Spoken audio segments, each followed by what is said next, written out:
Well, the throne speech and last night's address from Prime Minister Justin Trudeau answered some questions about the government's plans during the pandemic and the recovery, but it created some others as well.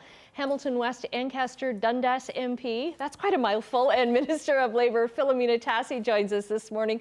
Thanks for joining us. So the big question is, I think from everyone, okay, this is great news, everything that was outlined in the throne speech.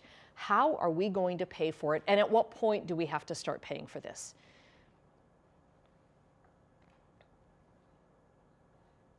Your viewers, I think it's very clear that these investments are important investments, and that's what they are. We can't afford not to make these investments. Doing less ultimately costs more.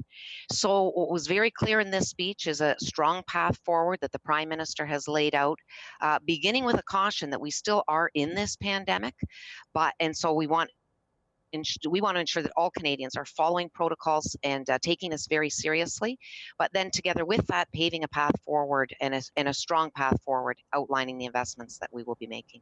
Mm-hmm. Something that really caught my attention was in the throne speech, the mention of underemployment and how much it affects women, the action plan for women here, because the country can't succeed if half of the population isn't able to get back to work.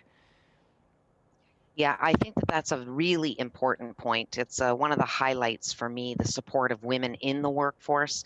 So coming up with this action plan for women in the economy, having diverse voices on a task force in order to come up with a plan that really works. And we have made investments like the Women Entrepreneurship Program that helps women entrepreneurs get a start and get the support that they need. But in addition, I have to say the childcare spaces. This is something that is so important. Women predominantly have the caretaking role, and so to ensure that we have affordable, accessible childcare spaces across this country is a huge step forward, and that is going to make a big difference in ensuring that women have the opportunity to enter the workforce, to grow, to share their talents and gifts, and I can't wait to see them in full force.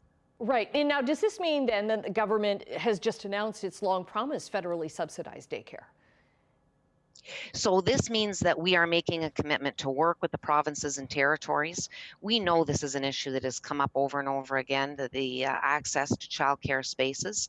And so we are making the commitment in this throne speech to work with provinces and territories to ensure that across this country, affordable and safe childcare spaces will be open. Mm-hmm. The throne speech also touched on an area of interest, especially in this area here, on migrant workers and making sure that they're protected and supported. Can you expand on that? Yeah, I think this is another area where we have heard strong support and advocacy. Look, food security is extremely important in this country. Migrant workers contribute significantly to making that happen.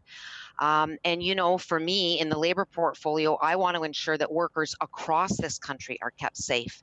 And one of the things that we have implemented is, supporting the Canadian Centre for Occupational Health and Safety, which is located right here in Hamilton. Mm-hmm. And I want to give a shout out to Anne Tenier and her team, because they have done amazing work by providing sectoral specific tip sheets and guidance that is available to employers across this country in the various sectors, including agriculture, farming, food processing, where we often see migrant workers occupying these positions. But absolutely a recognition that we want to ensure that workers are treated fairly and safe across this country. Mm-hmm. I think so many people before this pandemic didn't realize how many migrant workers, our food system depends on. So that's very important. It also touched on, the throne speech also touched on travel, tourism, entertainment. Those are industries that have been really hard hit as well. Absolutely. I look at, for businesses across this country, we have implemented a lot of strong measures. The wage subsidy, which now is going to carry through for another year till next summer, extremely important because that enables employers to keep their employees employed by the federal government subsidizing those workers. In addition to that, there's also, the loans that the loan, that is going to be available to businesses. The instance of ensuring that businesses are protected is important. But in addition to that, we know that certain businesses have been really hard hit. And those are in the hospitality, the tourism sectors. And so it's a commitment to ensure that those, certain sectors that are really in need of our support are going to receive support to get them through this trying time.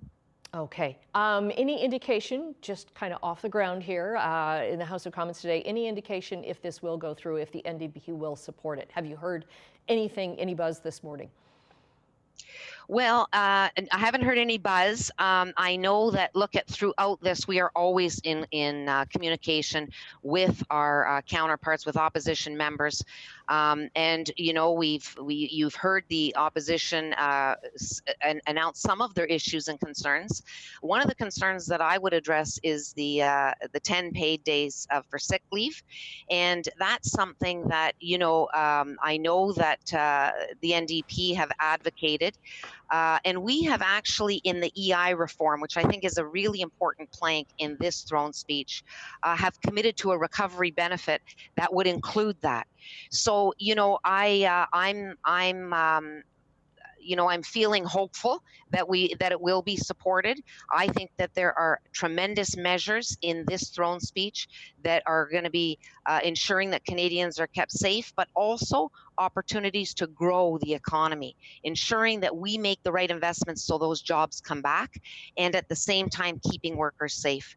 So hopeful that we're going to get there, but I look forward to the continued dialogue for sure. Okay, Filomena Tassi, the Minister of Labour, thanks very much for joining us this morning. And one of the first orders of business when Parliament resumes today is going to be a confidence motion on accepting the throne speech or not. Thanks so much.